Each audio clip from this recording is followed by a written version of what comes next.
Glória a Deus, aleluias. Vamos louvar ao Senhor com o ano de número 193.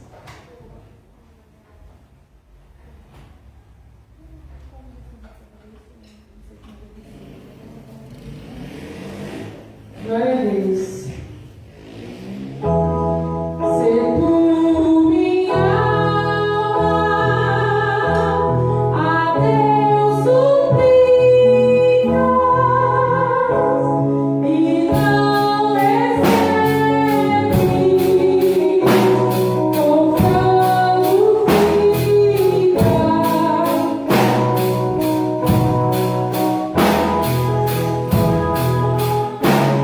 Yes.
está retornando o microfone para o nosso pastor, Daniel.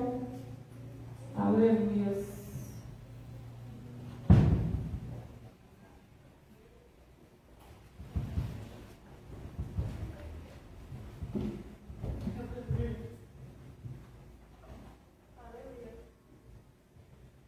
Paz do Senhor a todos.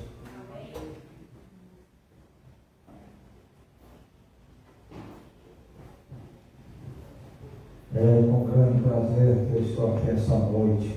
Não é assim que não faz?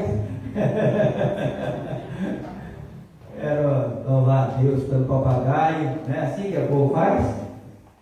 Né? Irmão, tem hora que nós temos que... Boa noite, vocês que estão ao vivo comigo. Paz do Senhor a todos vocês que estão ao vivo. Verdade é que o culto é um culto de ação de graça ao Senhor, porque Ele é digno de honra e de glória. No decorrer da semana nós viemos falando sobre a vida de Saulo. E eu falei aos irmãos que Saulo não foi transformado em Paulo. Eu estou estudando com vocês para nós melhorarmos cada dia,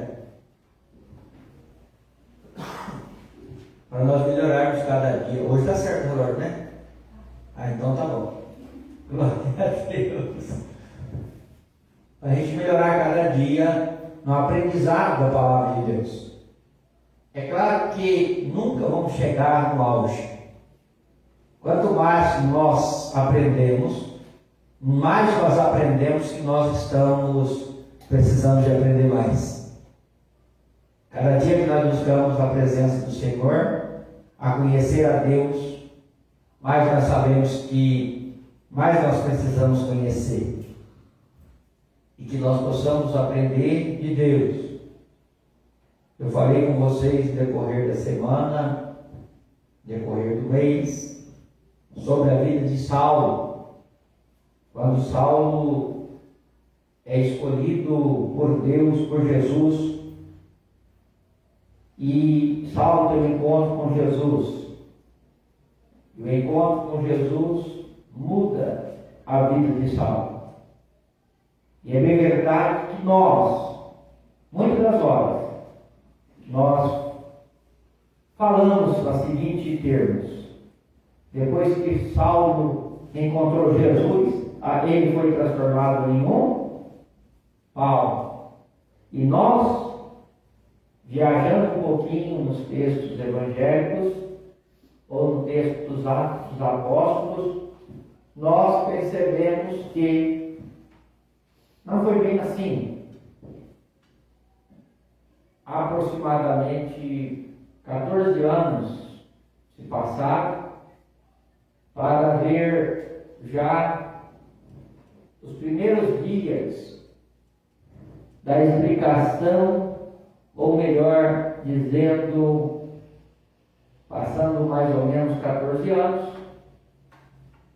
para ele ser chamado pelo texto agora. O texto vai mostrar, desde o capítulo 8,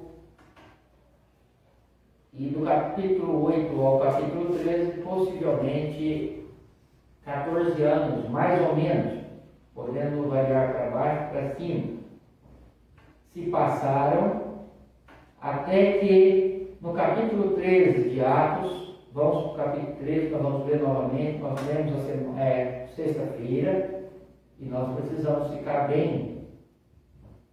A nossa colinha bíblica precisa estar bem na nossa mente. Porque quando alguém falar de Saulo, certo? Vocês estão bem. Depois nós vamos estudar Pedro, depois nós vamos estudar Tiago, depois nós vamos estudar João. Embora João nós tenha estudado bastante, né? Não quero João, mas vamos estudar mais. E vamos tratar os relatos bíblicos. Capítulo 13.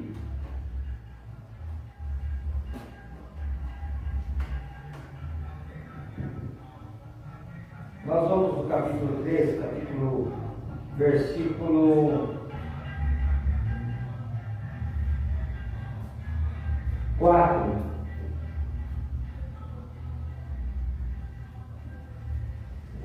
Interessante que, vamos no capítulo do versículo 1 em diante, é melhor para a gente ficar bem atento.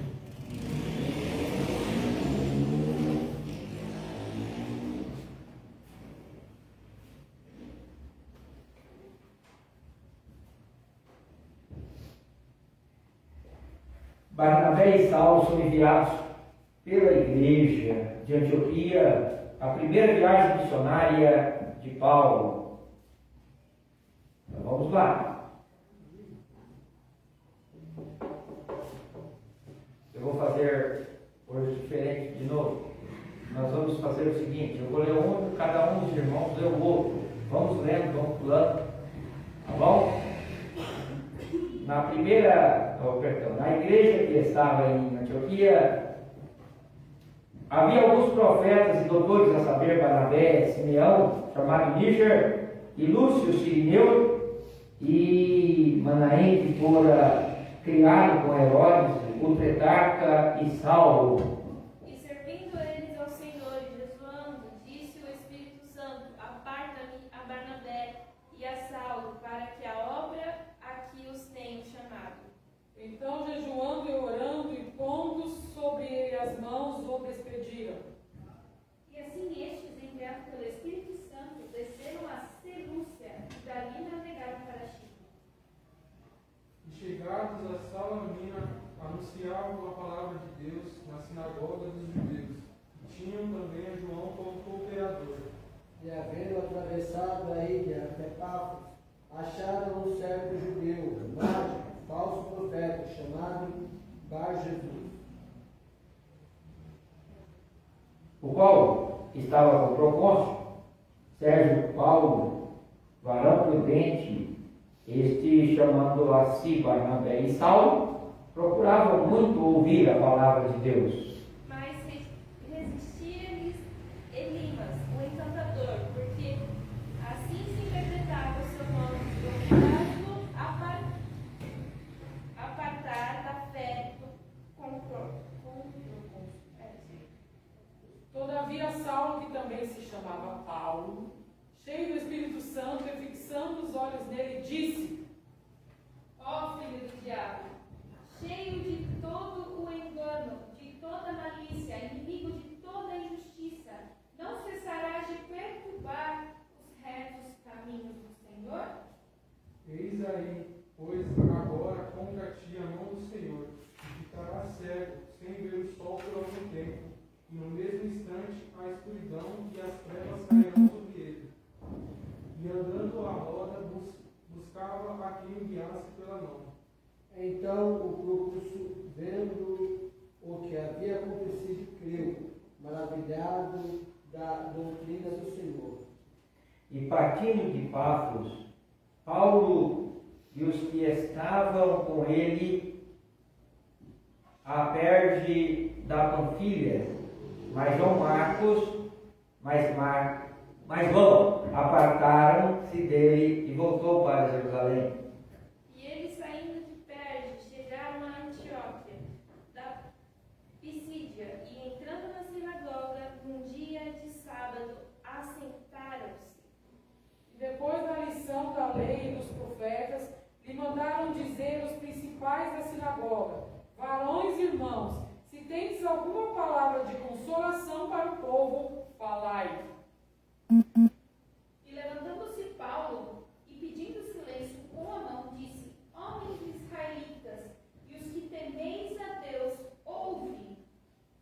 Ó Deus, deste povo de Israel, escolheu nossos pais e exaltou o povo, sendo eles estrangeiros na terra do Egito, e com um braço poderoso os tirou dela. E suportou os seus costumes no deserto, por espaço de quase 40 anos. E destruindo as 7 nações na terra de Canaã, deu-lhe por sorte terra deles. E depois disso, por quase 450 anos, e deu juízes até ao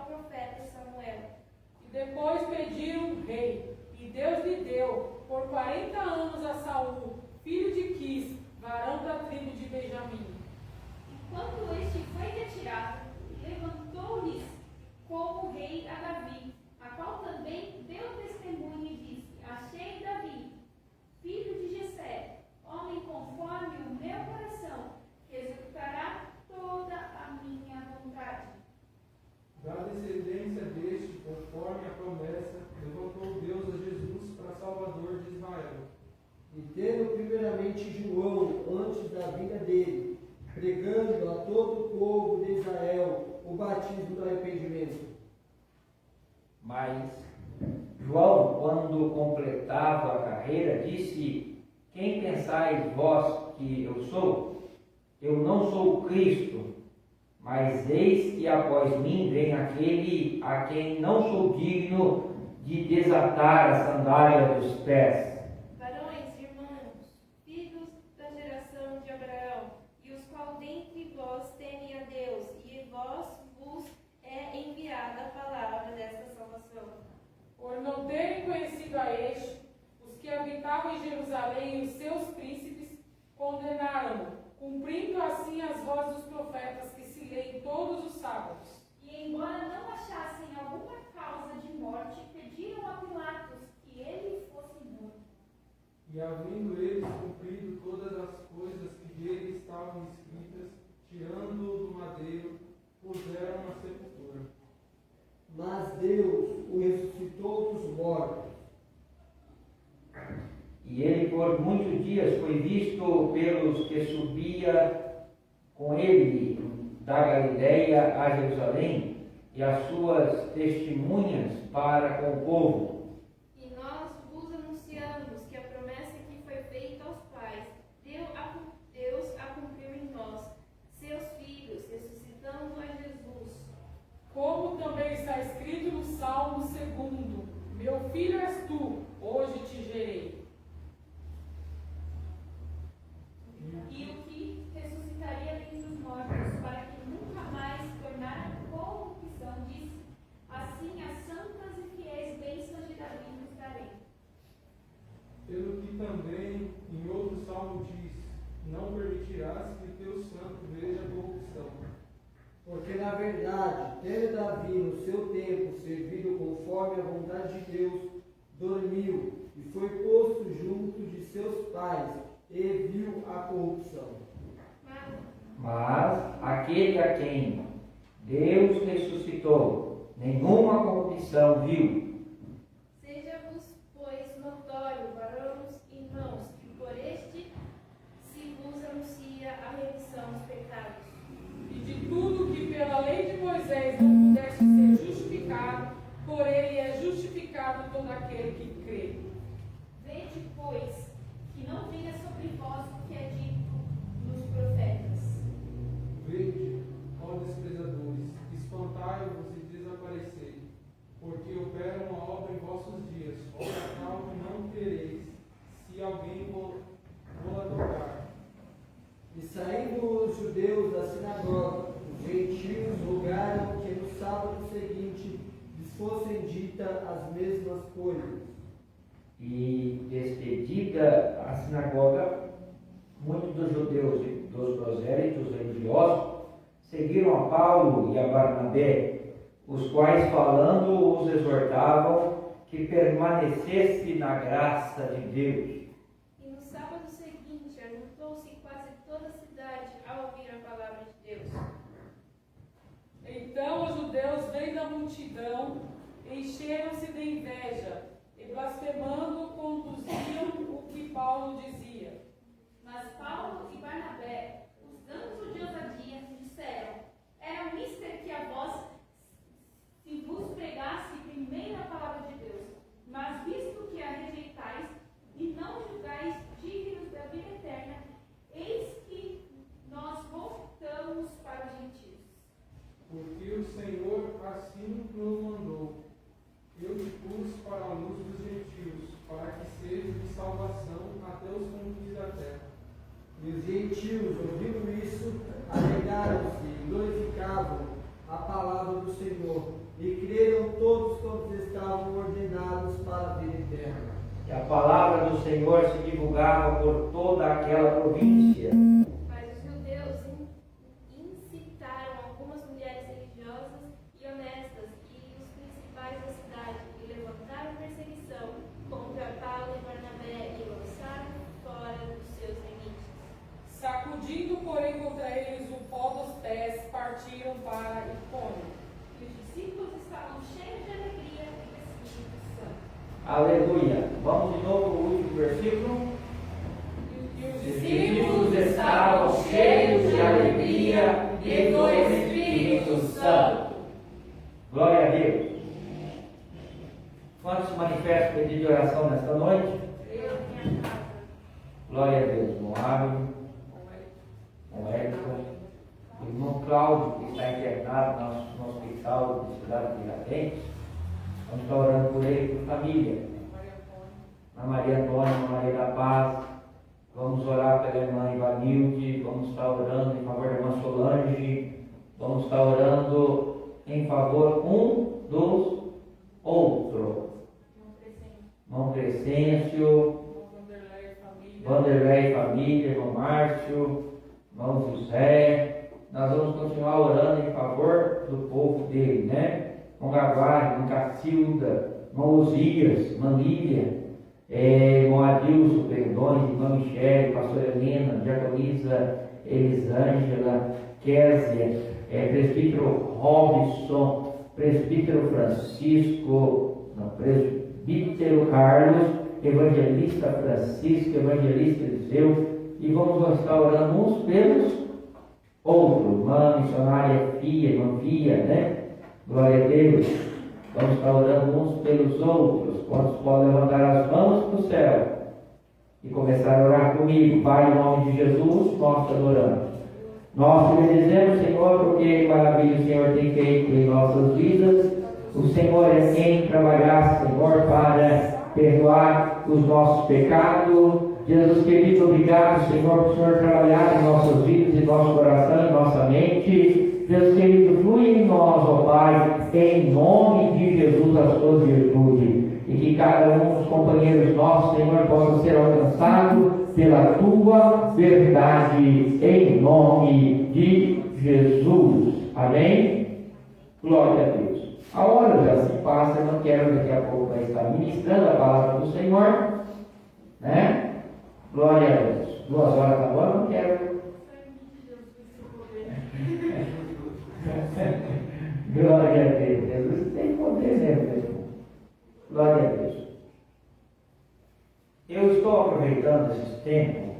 Às vezes vocês podem olhar e falar, pastor, por que só o Senhor está dando estudo nesse tempo?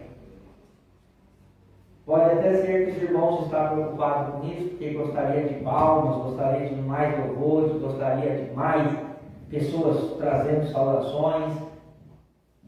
Nós estamos num tempo que nós vamos, muito em breve, estar indo para a rua Fruto de Maio, que é a nossa igreja.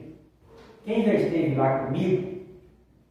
Quem já esteve lá comigo algumas vezes, ou ficou um dia lá comigo, percebeu que o lugar é um lugar bem necessitado da palavra de Deus. Mas o que dá para perceber também naquele lugar, que as pessoas dali, daquele lugar, umas pessoas de muito conhecimento, mas pouca ação. Até os bêbados falam de Jesus, falam da Bíblia, como se fosse um grande pregador. Não é assim, irmão Divaldo, lá? Até os bêbados falam como se fosse um grande pregador. E, pastor, o que o senhor quer dizer com isso? Nós precisamos, quando eu falo nós, estou falando da igreja, do corpo local, ela precisa de encher de conhecimento. Por quê? O conhecimento é o que traz firmeza. Porém, a Bíblia diz que é para crescer na graça e no conhecimento. Crescer na graça, no conhecimento. Crescer na graça é aprender de Deus. É aprender de Deus em espírito e em verdade. E eu quero que o coração de vocês tenha pelo menos a verdade da palavra de Deus em vossos lábios. Porque quando alguém chegar a perguntar algo, ou precisar de trazer uma palavra, a palavra ela vem aos corações daqueles ouvintes com grande autoridade, porque a palavra de Deus ela não precisa de ser explicada, ela por si próprio ela se fala. E trazendo aqui a vida de Saulo, eu sempre estou batendo na tecla, porque porque o povo acha que é uma varinha mágica, como uma varinha da fada, que opa, tocou na cabeça de Saulo, e Saulo foi Aladim, né? Pede um pedido aí, no instantinho, o negócio resolve. E na verdade o Evangelho não é bem isso não. Evangelho trata de mudança de vida. E mudança de vida, muitas das horas, ela é tratar do nosso caráter. Jesus conhecia Saulo, Jesus sabia onde buscou Saulo. Jesus sabia que ele era um homem que procurava honrar a lei do seu sacerdote, a lei de Moisés. E o interessante é que ele pede a carta para buscar aqueles ainda que não tinham sido chamados por cristão. E nós vamos perceber que ele é chamado por cristão já lá na igreja de Antioquia, quando a igreja começa a crescer de forma assustadora. A igreja começa a crescer de forma assustadora, uma igreja filial, vamos dizer assim, de Jerusalém. Porque alguns irmãos, com medo da perseguição quando Estevão foi morto, alguns irmãos desceram para Antioquia também.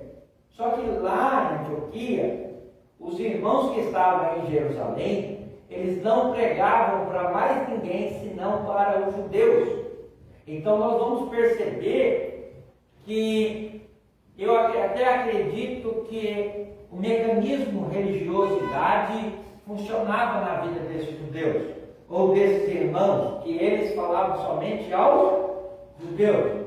E por que não dizer que muitos ali ainda estava pautado ainda numa aliança do Velho Testamento, a qual a bênção, ou que estava acontecendo, era somente para o judeu. Não. Eu estou falando que pode ter sido a mentalidade de muitos. Vocês percebem? Eu não sei, o teu companheiro, ele hoje está morando lá do lado da Casa Verde. E ele dirigia uma igreja próximo de nós aqui, e ele tinha um companheiro que era obreiro na igreja dele. E ele tinha um veterano, era dois irmãos veteranos, dirigente mais diácono. Aí você imagina, os dois veteranos, acostumados ainda no velho sistema da denominação Assembleia de Deus. Interessante que na igreja deles somente ministrava o pastor e o diácono somente ficava na porta e recolhia as ofertas. E se chegasse alguém diferente, era notório a forma de trato. O trato era notório que estava em cima de uma religiosidade. E o que eu quero trazer, que pode ser que os irmãos que foram para Antioquia, eles estavam um pouco religioso ainda, ou seja, recém-judeu, pode ser um recém-judeu que acreditou no cristianismo, porém ainda o cristianismo não conseguiu mudar o seu caráter, porque ele só pregava para quem? Para outros judeus, ou seja, só vai para o céu. Quem já viu por aí uma guerra denominacional? Que só vai para o céu quem congrega em tal igreja, só vai para o céu quem congrega na Assembleia de Deus. Quem vai para o céu só com quem congrega, e assim por diante, em todas as outras denominações. Esta guerra, eu acredito que por eles terem aprendido, eles estavam também, olha, se for da Assembleia de Deus, missão de paz, o negócio funciona. Se não for da Assembleia de Deus, né? Mas eles têm linhagem da Assembleia de Deus, missão de paz. Então isso é bem-vindo aqui no nosso meio. Então era só falado entre o grupo deles. E nós vamos perceber que Deus levanta um outro povo. Deus levanta um outro povo. Isto está relatado nos capítulos anteriores. Deixa eu ver aqui.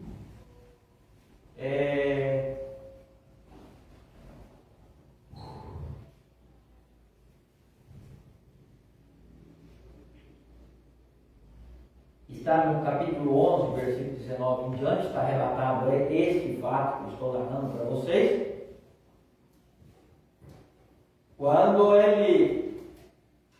Quando Deus agora levanta outras pessoas.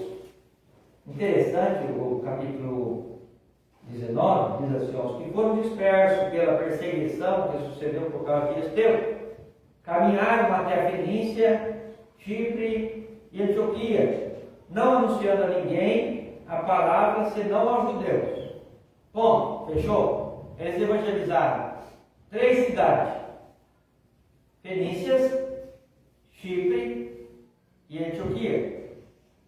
Interessante, eu não sei se na Bíblia de vocês tem aí o mapa da primeira viagem de Saulo. Tem um mapa. Você vai perceber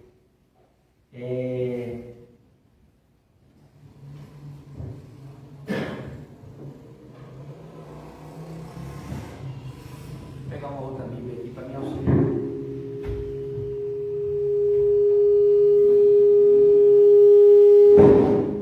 Glória a Deus.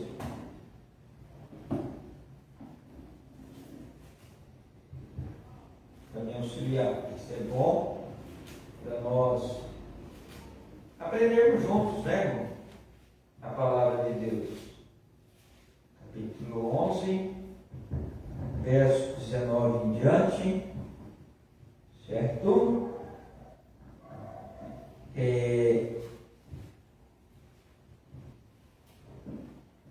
Nós vamos perceber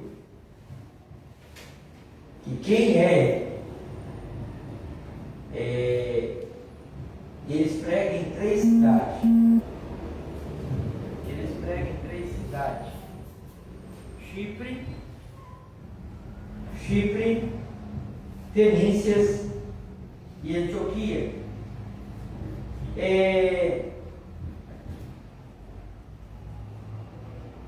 Só que a igreja cresce mais em Antioquia. Se você reparar, Antioquia, embora Chipre também, que é a ilha é uma localidade, Fenícias também uma localidade, como se for, eu expliquei aqui a semana passada,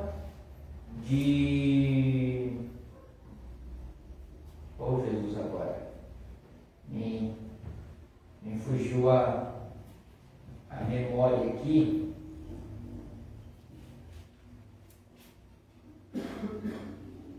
Ajuda o pastor Paulo, lugar que Paulo estava, que Paulo morava. Bom, Tire. Tá vendo? É bom, vai dando choquinho, as coisas vão acontecendo. Então, a igreja, a localidade, por exemplo, Chipre, já tinha 2 cidades em Chipre, que era Pafos e Salamidas, certo? 2 cidades nessa ilha que se dividiu o espaço lá. Que interessante que Antioquia e Salamida, nós percebemos, ou Salamida, Pafos, que faz parte de Chipre, você percebe que era para ter também uma logística grande para o mercantilismo. Só que, se você perceber, Antioquia, o espaço que Antioquia abrange, é como se fosse assim, a ilha deu um isolamento para a ilha de Chipre, Por mais, convida esse irmão aí para entrar, ó. Está indo para o bazar para ele entrar aqui para dentro. Esse irmão aqui, ele vem vindo aqui atrás do corpo. É o irmão gato.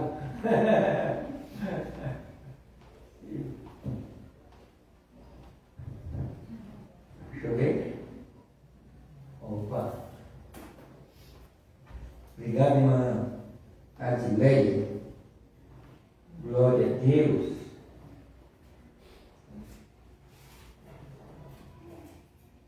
Vamos lá. Então, Antioquia, ela cresce de uma forma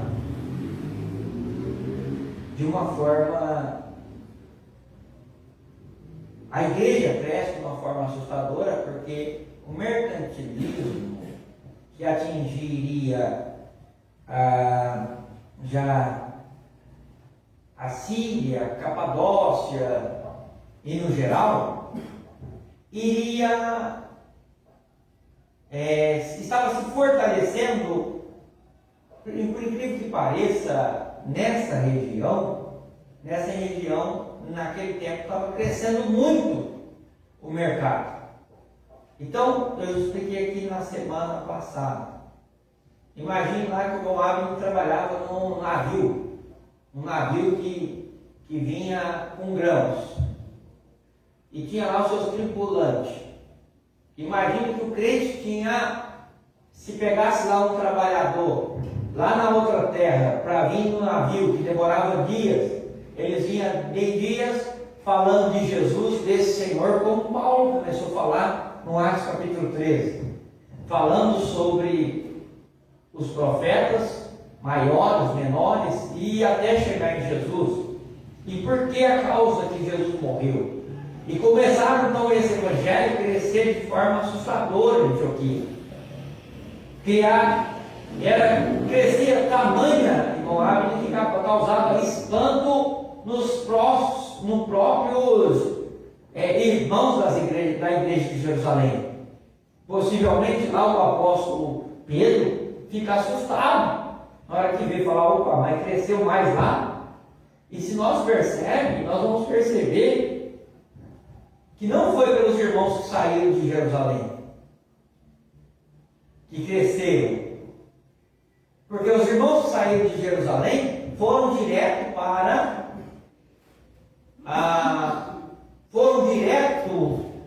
para Antioquia, Fenícia, Chipre, e essa região onde eles ficaram, a Bíblia relata que esses irmãos que estavam em Jerusalém, eles vêm para essa região e começam a povoar, sim, falar de Jesus, sim, mas eles só falavam para os judeus.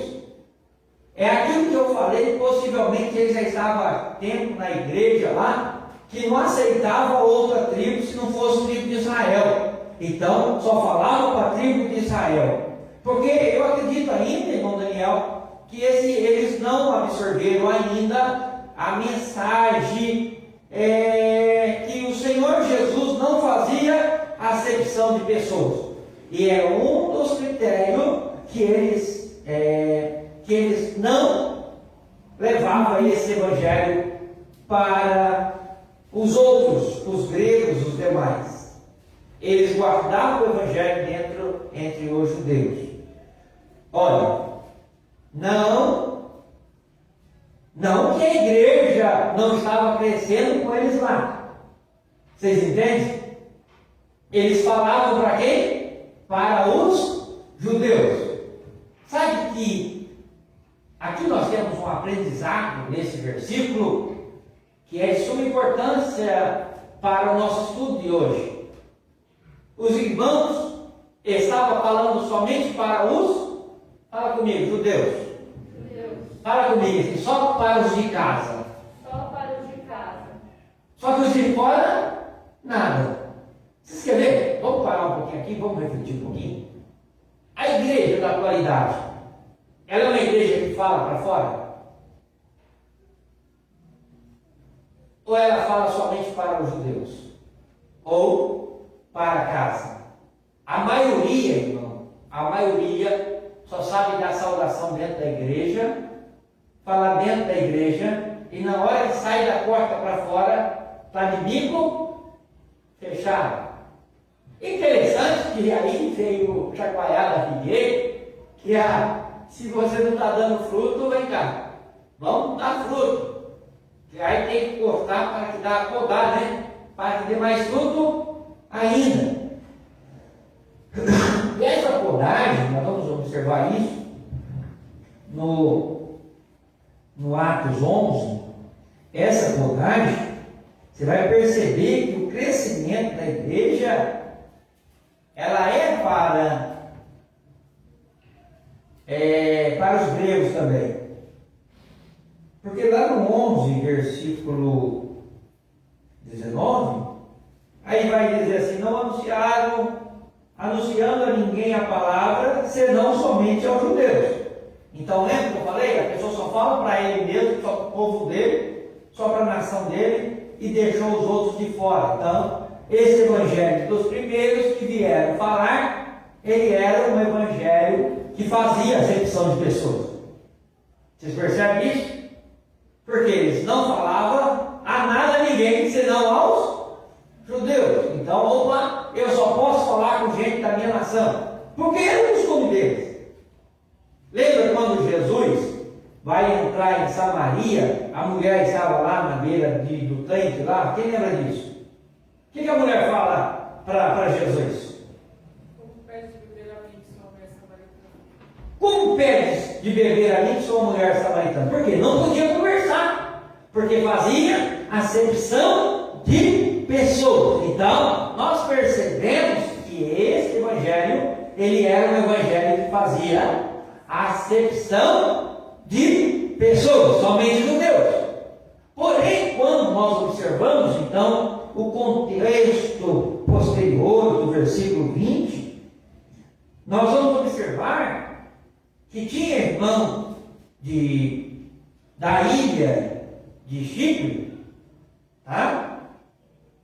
Tinha irmão da ilha de Chipre. Se nós observarmos Antioquia e Tarso para a ilha de Chipre, nós vamos perceber que a distância é semelhante. A distância é semelhante. E é interessante, já nesta ilha, eu chamar a atenção de vocês para esta fala agora, o que eu vou falar. Semana passada eu falei de Cirene, certo? Nação, Paulo Romano, possivelmente o nome que não traria perseguição seria o nome de Paulo e não de Saulo. Se você tivesse chance, imagine que você tem aí dois nomes, e um nome seu é perseguido e você tem um outro nome para usar. Qual dos dois nomes você usaria? O perseguido ou o outro que não está sendo perseguido? Outro. E nós vamos perceber nesta viagem, na primeira viagem, quando ele sai de Antioquia, ele vai primeiro para Salamina. Aí já no contexto lá do capítulo 13. Só que voltando aqui para o capítulo 11, você vai perceber o seguinte, que os irmãos discípulos e de Cirene, os quais entrando em Antioquia, esses irmãos, quando eles entram lá,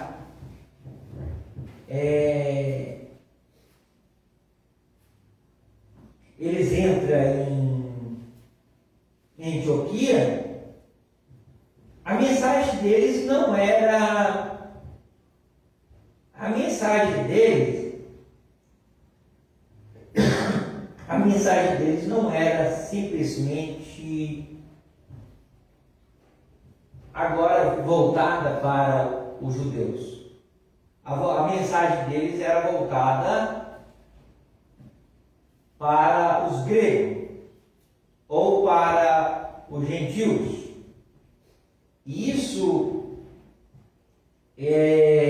nos faz crescer um pouco na nossa visão, que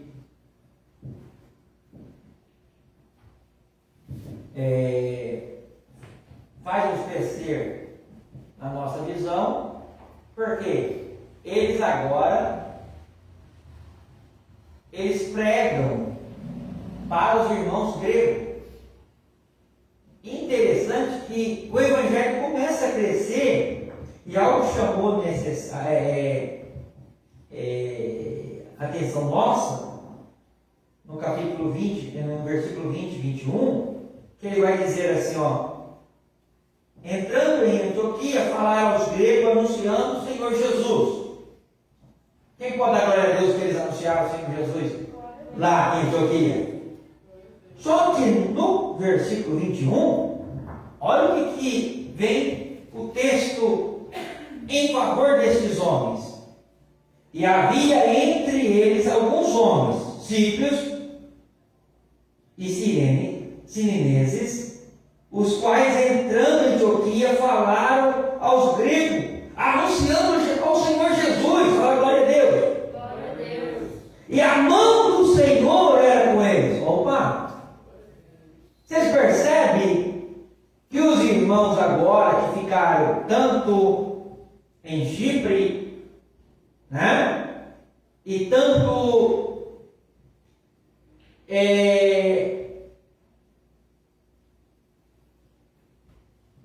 me ajuda aí, irmão.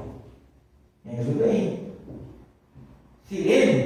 Sireneses, eles agora começam a pregar e a Bíblia diz que a mão do Senhor era com eles. Então imagine, tem como dar errado um evangelho desse? Tem como dar errado um evangelho que a mão do Senhor está com ele? E por que a mão do Senhor não demonstrou para os primeiros que estavam falando somente aos judeus? O evangelho mudou alguma coisa aí? Não, mas não mudou, o evangelho era o mesmo. Só que as pessoas que ministravam, olha, isso é interessante, irmão. Isso é interessante porque depois nós vamos ver a carta de Paulo lá na frente, falando sobre um planta, outro rega, mas é Deus quem dá o crescimento. Nós vamos perceber isso lá na frente. E Paulo vai ter uma visão lá na frente magnífica, que ele entende que aqueles que pensam, eu sou de Paulo, eu sou de Cefas, eu sou de Apolo, Paulo vai dizer o quê? Vós sois carnais. Então, nós aprendemos com o texto de hoje. Nós aprendemos com o texto de hoje que esses irmãos que saíram, os sírios lá, que saíram para pregar o evangelho em Antioquia, a mão do Senhor estava com eles. Eu creio plenamente que o evangelho deles era um evangelho que não fazia acepção de pessoas. E eles conseguiram agregar quem? Os gregos. Eles conseguiram agregar. E o poder de Deus era notório. Irmão, e por onde esse evangelho, essa forma de ministrar, que aparentemente ela tem um modelo ou uma característica do ministério de Paulo, ela tem uma característica do ministério de Paulo, tá? Então, este sistema envolvente do evangelho na vida dos irmãos em Antioquia começa a crescer, a igreja de Jerusalém ainda não sabia desse movimento. Daqui a pouco bate lá na porta de Pedro, Tiago e João, irmão, olha, lá em Antioquia, a igreja lá em Antioquia tem uns doidos lá pregando o evangelho e o negócio está funcionando.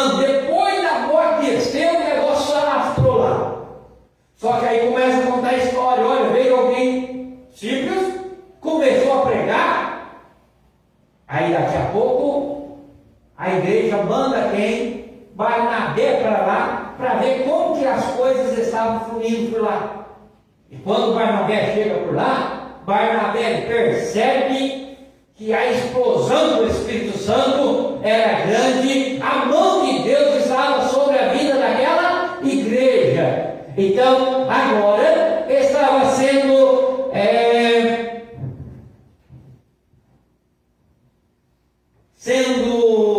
apacentada, irmã Carolyn, tanto gregos quanto judeus.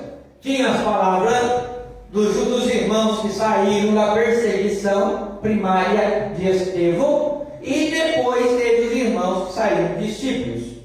Então, quero reforçar aqui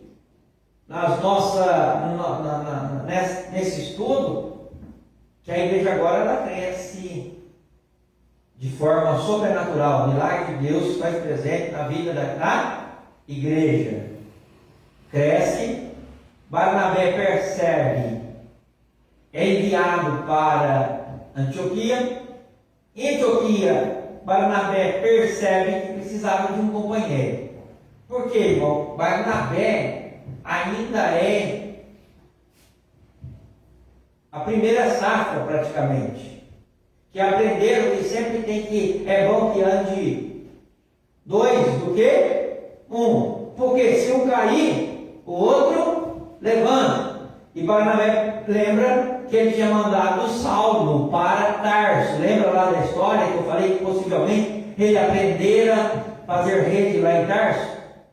Barnabé lembra de Saulo e vai buscar Saulo. Fica mais um ano em Antioquia, Saulo e Barnabé. Saulo e Barnabé fica mais um ano em Antioquia. E nesse ano, isso para nós formatar uma visão que, embora ele está aprendendo lá com a primeira instância foi com Ananias, depois ele teve por volta de 3 anos. Só que os 3 anos que ele passa com os discípulos, com os apóstolos em Jerusalém, não foi os melhores, tá, irmão? Não pense você que Saulo teve muito aproveito na igreja despertador é complicado, né, gente? É natural.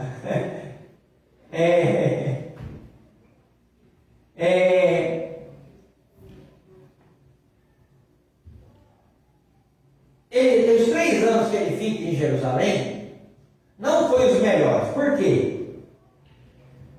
Podemos dizer que quando ele fica com os apóstolos em Jerusalém, a visão de Saulo era totalmente diferente dos apóstolos locais. Por quê? A visão de Saulo, maior tempo, era alcançar o gentio, porque ele foi chamado para alcançar o gentio. Porém, Pedro fazia parte da igreja conservadora. Tanto é que depois lá na frente nós vamos perceber Deus falar para ele: olha, como é que você quer dar por imundo aquilo que eu santifiquei? Foi aonde que Pedro, depois, no outro dia nós vamos falar sobre isso, ele cresce sim, ele cresce espiritualmente, mas vamos falar aqui para nós, se dependesse dos discípulos, Saulo não crescia espiritual. Mas mesmo assim ele foi submisso, depois ele foi para Tarso e ficou lá em Tarso. A maior expressão de Saulo é que ele não se perdeu diante do costume dos irmãos que já tinha, mas o aprendizado maior dele não foi com os irmãos de Jerusalém. Interessante isso. Já aconteceu na sua vida, ou vai acontecer na sua vida, às vezes o pastor Daniel, muitos vão crescer na época do pastor Daniel, vai andar junto com o pastor Daniel, vai crescer, mas muitos não vão crescer nada. Não vai ter nem muito crédito, porque porque isso faz parte da vida da igreja, esse é crescimento de cada um. E Saulo vai aprender mais sozinho, e o evangelho que ele aprende sozinho, em partes, orando, jejuando, mantendo a comunhão do partir do pão, na perseverança da oração, o ministério de Saulo agora cresce e a mão de Deus é com a vida de Saulo. E nós vamos perceber já em Pafos, no capítulo 13,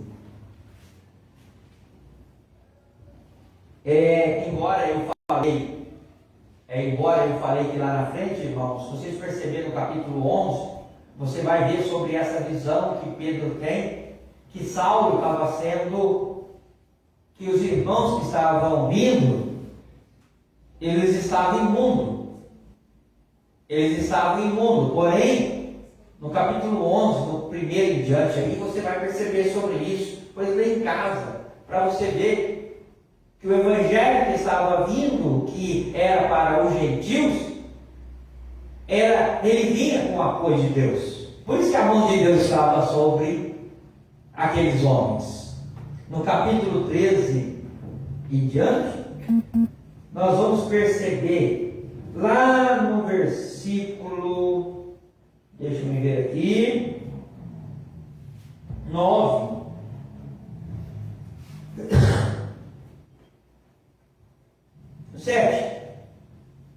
No 7. Quando eles atravessaram a ilha, até Pafos, 6, né? Até Pafos, e acharam certo judeu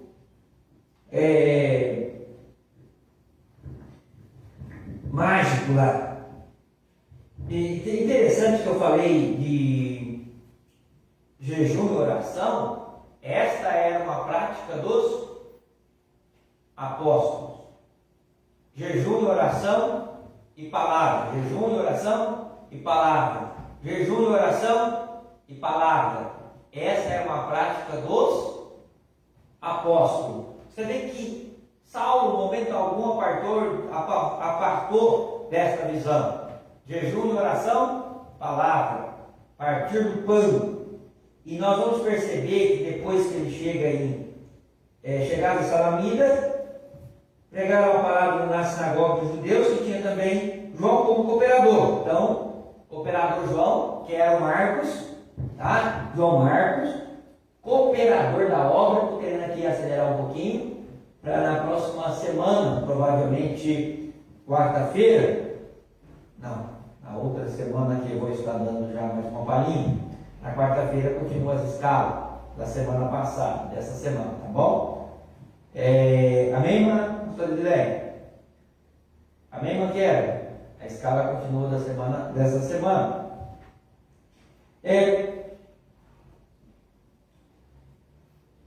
Quando então ele chega em Salamina, aí Pafos, e acha lá o judeu mágico, falso profeta, chamando de Barzeus, nós vamos perceber que este chamando assim Barnabé e Saulo procuravam muito ouvir a palavra de Deus. E se você for perceber, no versículo 9 diz assim: todavia Saulo, fala comigo, Saulo, e que também se chamava Paulo. Opa, está aí o texto relatando que ele tinha quantos nomes? 2 nomes, igual o meu nome, Daniel, José. Daniel, José. Então, estava lá o Saulo, que também se chamava Paulo. Então, aonde é que Deus transformou a vida de Saulo em Paulo aí? Só na mente nossa. Só na mente nossa. Lembrando que ele de perseguido como Saulo, estratégia. Se eu tenho o meu nome que é Daniel, estou sendo perseguido com o nome Daniel, eu conheço um companheiro aqui na região que mudou o nome total. Não vou falar o nome dele aqui, senão depois ele vai me excluir do Facebook aí. Ele olhou lá e foi olhar o significado do nome dele. O nome dele era um nome forte, ruim, né? E ele foi lá e falou: eu não quero, ninguém me chama por esse nome. Então, aí ele foi lá e escolheu o segundo nome dele, e agora todo mundo só chama ele pelo segundo nome dele. Irmão, a respeito.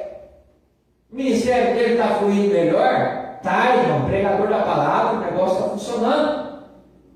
Então, a estratégia agora, já na segunda cidade, e possivelmente a ilha de Chipre também, já era uma povoação romana. Então o povo de lá conhecia ele também como Paulo. Vocês estão entendendo? Por isso que era melhor chamar como Paulo. E Paulo saía fora do nome perseguidor. Porque quem era o perseguidor? Saulo. O perseguidor era Saulo. Mas que era ele?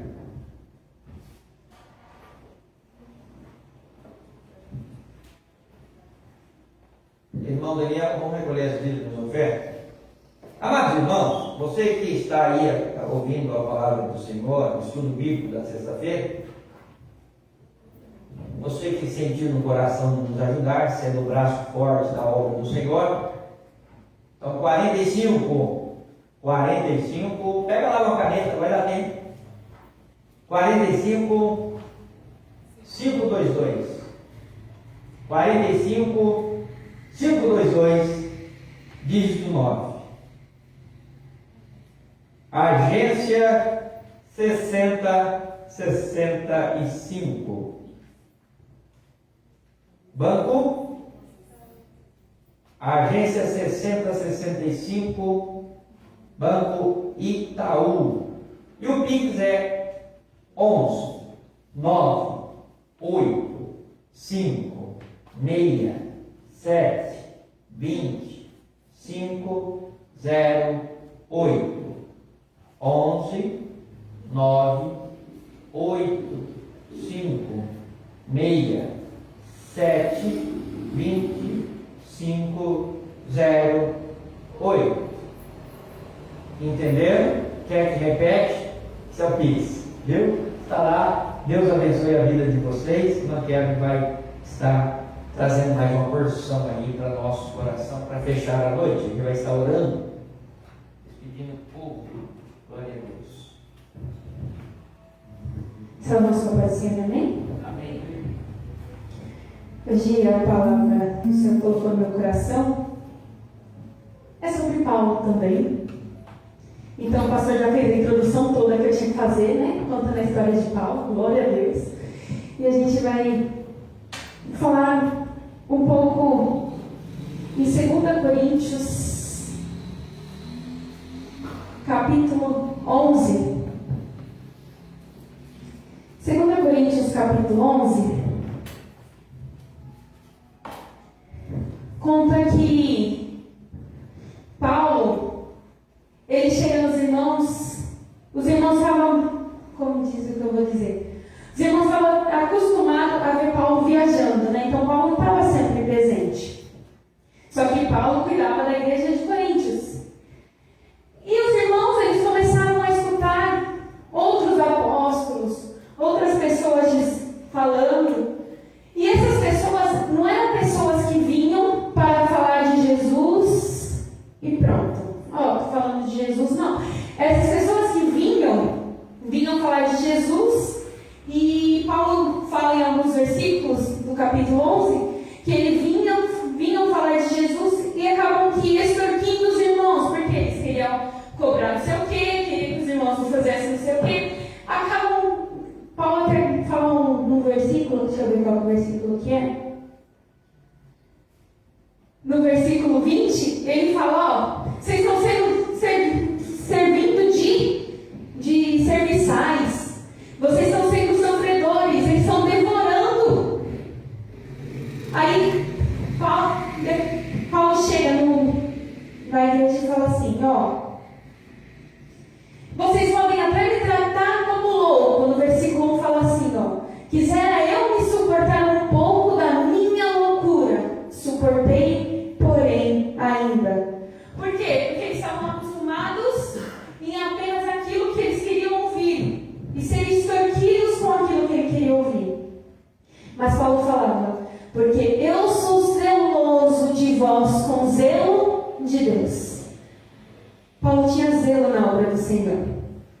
Ele não fazia as coisas apenas por fazer. Paulo, como ele era perseguido, era o perseguidor, que o pastor acabou de falar, na hora que ele se tornou servo do Senhor, ele começou a ser perseguido. Então ele começou a fazer as coisas, já para pensar, além dele ser perseguido, se fosse eu, no meu ponto de vista, vou ser perseguido, eu vou ficar aqui quieto na minha, não vou fazer nada e pronto. Não, mas Paulo tinha zelo pela obra de Deus. Ele tinha amor pelas obras de Deus. Aí Paulo começa a falar, eu sei que vocês estão acostumados com isso. Pode ser que para mim, para vocês, eu seja rude nas palavras. Pode ser que para vocês eu fale aquilo que vocês não queiram ouvir. Pode ser que as minhas palavras sejam palavras simples e vocês estão acostumados com doutores. Mas eu estou falando da vontade do Senhor. Ele começa a falar, no versículo 10, como a verdade de Cristo está em mim, essa glória não me será impedida. Por quê? Porque não vos amo, Deus o sabe. Mas o que faço, farei, para não me dar oportunidade aos que buscam ocasião, a fim que naquilo em que se gloriam sejam achados assim como vós. O que ele está falando nesses versículos? Paulo está falando, eu sei o que eu tenho feito. As minhas obras provam o que eu tenho feito.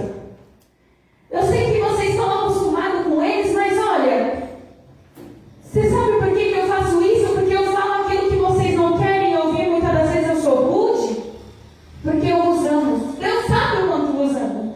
Paulo começa a falar do amor dele para a igreja de Deus. Fala, eu estou fazendo isso por amor de vós. Eu não estou fazendo isso à toa. Se você quer me tratar como louca, ele fala no versículo 16, me trata, mas eu estou fazendo a vontade de Deus. Ele no versículo 20, ele começa a falar, no versículo 20 não, no versículo 23, são ministros de Cristo? Falo como fora de mim, eu ainda mais, em trabalhos, muito mais em açoites, mais do que ele em prisões, muito mais em perigo de morte, muitas das vezes. Recebi dos judeus 5 quarentenas de açoites, menos 1. 3 vezes fui açoitado com varas, uma vez fui apedrejado, 3 vezes sofri naufrágio, uma noite e um dia passei no abismo, e em viagem muitas das vezes em perigos de rios e em perigos de salteadores. O que Paulo está falando? Eles podem até falar para vocês que fazem, mas eles estão pegando o que é seu. Eles estão apenas falando. Quantas das vezes nos dias de hoje, nosso pastor ensina uma coisa, a gente sai na rua, coloca um fone de ouvido, escuta outra pessoa aleatória falando e segue o que a outra pessoa falou. A gente tem que entender o que o nosso pastor fala. Não é o pastor que está falando, é o Senhor que está ensinando. E muitas das vezes o pastor padece da mesma forma em trabalhos, em prisões. Paulo está falando, eu estou me matando, eu estou sofrendo açoites, eu estou me gastando e vocês não dão o valor que é necessário, não estão ouvindo. Aí a gente muitas das vezes fala, mas olha, só que Paulo ele tinha um amor. Será que a gente tem esse amor de Paulo? Que deixou de ser um perseguidor para ser um perseguido? Falou, agora eu vou abrir mão de mim para servir a Jesus? Será que a gente tem a capacidade de falar igual Paulo falou? Seja meus imitadores como eu sou de Cristo? E ele continua falando, em fadigas, em trabalhos, em vigílias, muitas vezes, em fome, em sede, em jejum, muitas vezes, em frio e em nudez, ou seja, ele padecia por amor de Cristo. Ele sofria. Aí no versículo 12, se você for para prestar atenção, Paulo começa a falar, esses aí que vocês estão falando que é apóstolos, eles estão fazendo, mas se fosse para mim, se gloriam, mas se fosse para mim gloriar, eu fui no céu e desci. Mas eu não posso me gloriar. Eu só me glorificarei nas minhas fraquezas, porque me foi posto um espinho na carne.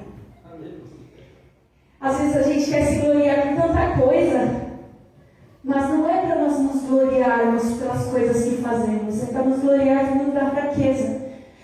Às vezes é necessário a gente passar por certas situações que a gente não entende o porquê que está acontecendo. A gente ora e nada muda. Aí você vai ver que Paulo fala, orei 3 vezes. E o Senhor me respondeu, a minha graça te basta. E o meu poder te aperfeiçoa na minha fraqueza. Ou seja, aquela coisa que para você é uma dificuldade na sua vida, é aquilo que vai te aproximar mais de Deus. É o poder que se aperfeiçoa na fraqueza. E Paulo, ele confiava tanto no Senhor que ele falou, se você vê, ele só fala aqui, eu não vou me gloriar de mim, eu vou me gloriar das minhas fraquezas. Ou seja, eu posso ter pregado para um monte de gente, mas eu vou gloriar no que Jesus tem feito em mim. Olha, ele continua falando assim, no versículo 12: os sinais dos meus apostolados foi manifestado entre vós com toda a paciência, por sinais, prodígios e maravilhas. Se a gente for ver mais para frente, em Filipenses, eu vou achar Filipenses,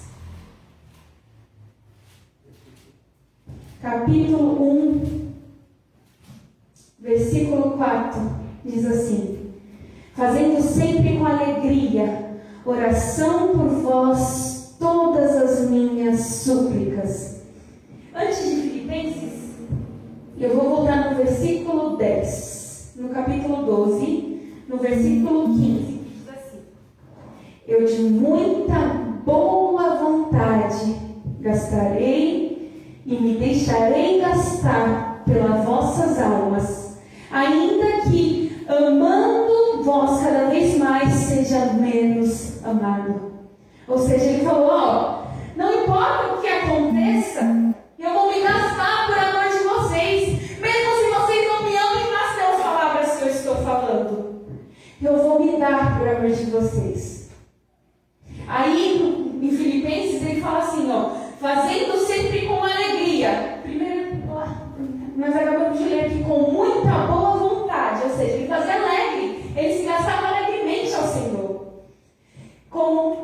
Aí no versículo 1, 4 fala assim, fazendo sempre com alegria oração por vós em todas as minhas súplicas. Ou seja, ele orava com todo o amor. Por mais que os irmãos não escutassem, era outra igreja aqui, Filipenses, sim, mas ele orava com amor. Aí ele continua falando no versículo 14: e muitos dos irmãos, tomando ânimo com as minhas prisões, ousam falar mais confiadamente sem temor. Aqui ele fala que ele estava preso, e muitos dos irmãos que viam ele preso usavam de esperteza, falando, agora que Paulo está preso, eu vou entrar no lugar de Paulo. E começaram a pregar.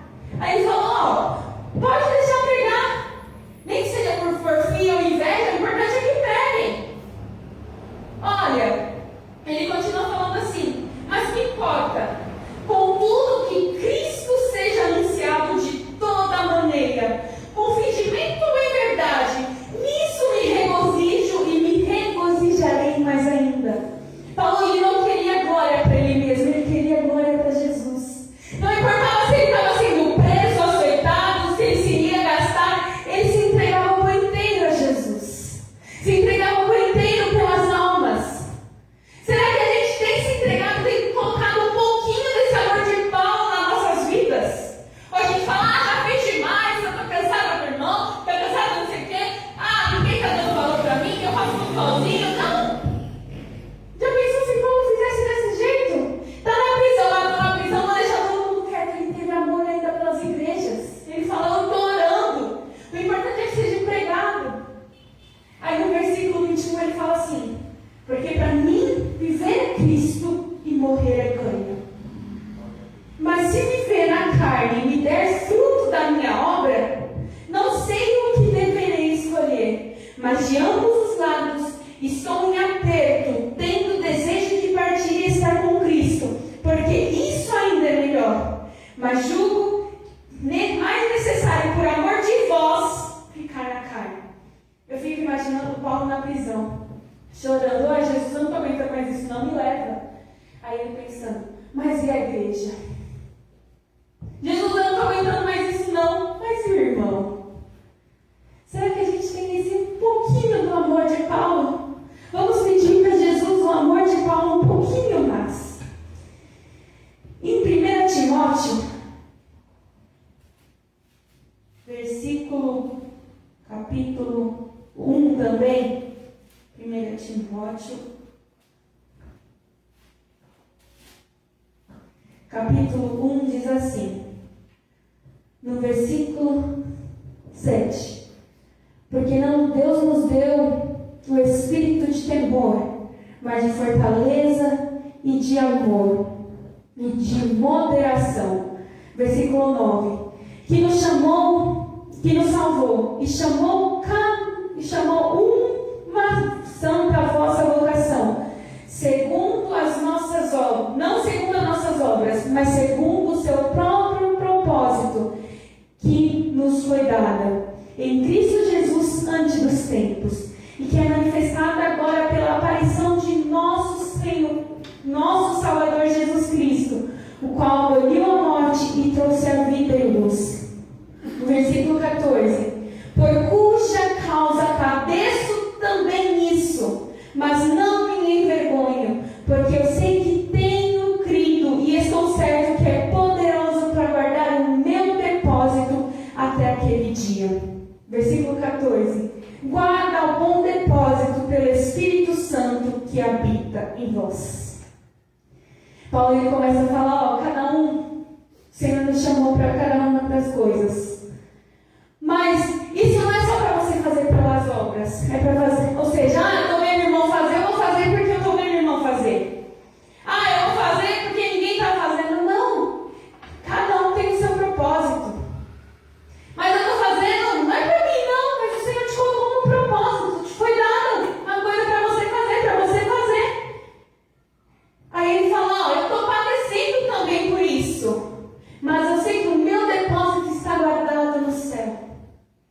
Será que o seu depósito está sendo guardado no céu, como o depósito de Paulo estava sendo guardado no céu? O que você tem feito para o Senhor tem dado guardado no depósito. Cadê o seu amor? Será que você tem dado o amor que é necessário? O Senhor nos chamou cada um para aquilo que... Deus nos chamou cada um para uma coisa, para aquilo que for útil. E, para terminar, Romanos 8, versículo 16 diz assim: por amor de ti, somos entregues à morte todo dia, somos sepultados como ovelha, mas em todas essas coisas somos mais do que vencedores. Vai ser necessário passar pelo matadouro, às vezes quietinho como ovelha. Vai ser necessário sofrer ações, vai ser necessário se gastar, vai ser necessário cansar, não aguento mais, Jesus me leva. Mas por amor de muitos é necessário você aqui. Será que você está sendo, igual o pastor falou, um dos judeus dentro da igreja apenas? Ou lá fora você está se gastando e se deixando gastar? Hoje a palavra para o nosso coração é essa. Será que você tem padecido por amor de Cristo? Cristo já padeceu por nós, e agora, será que nós temos padecido por Cristo? Será que nós temos entregado por inteiro? Ou temos deixado pela metade? Será que a gente já transformou a nossa mente, o nosso coração, o nosso entendimento, como diz em Romanos 12, que diz assim, rogo, pois, irmãos, pela compaixão de Deus, que apresente os vossos corpos em sacrifício vivo. Será que os nossos corpos têm sido sacrifício vivo na mão do Senhor? O Senhor está nos chamando para fazer algo novo, para fazer diferente, para nos entregar por inteiro. Será que a gente está se entregando por inteiro? Está na hora de se entregar por inteiro ao Senhor, padecer por almas. Mas eu não tenho padecido, Kelly. É necessário gastar e se deixar gastar. Mas o depósito do Senhor está sendo colhido, para que quando tudo isso terminar, a gente poder falar: combati o bom combate, acabei a carreira e guardei a fé.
bastante. Eu vou até ler o último versículo. Com 1 Coríntios 13, versículo.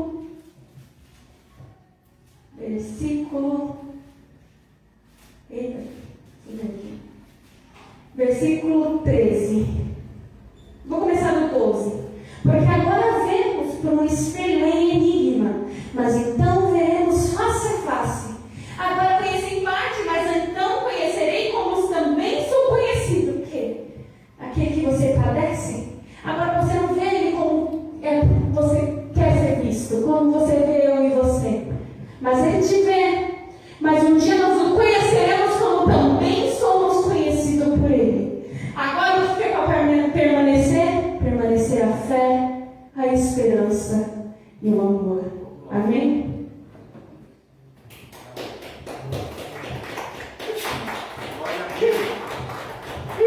Pede para fazermos oração para encerrarmos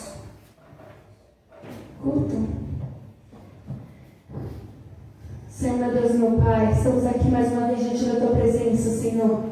Te agradecendo por este culto maravilhoso que o Senhor tem nos dado, Senhor, por ter nos falado conosco, Senhor, por ter dado um pouquinho mais de ânimo, Senhor, porque por nos mostrar, Senhor, qual é a Tua boa, perfeita e agradável vontade, Jesus.